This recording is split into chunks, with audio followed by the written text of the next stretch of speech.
कोणत्या जीवनसत्वाच्या म्हणजे व्हिटॅमिनच्या कमतरतेमुळे लवकर म्हातारपण येतं, माणूस लवकर म्हातारा होतो। आहार घेत असताना त्याच्यामध्ये जीवनसत्वांची कमी होऊ नये, जी अत्यावश्यक असतात जीवनसत्व ती मिळाली पाहिजे याची काळजी घेतली पाहिजे।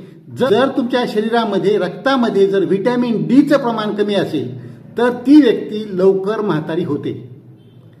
व्हिटॅमिन डी हे अत्यंत आवश्यक आहे, त्याच्यावर आपण बरेच व्हिडिओ पण केलेले आहेत। तर हे व्हिटॅमिन डी अन्नामधून मिळतं, कोणत्या कोणत्या अन्नपदार्थातून मिळतं हे आपण सांगितलेलं आहे। तसंच कोवळ्या उन्हामध्ये बसल्यानंतर किती वेळ बसलं पाहिजे हे पण आपण सांगितलेलं आहे।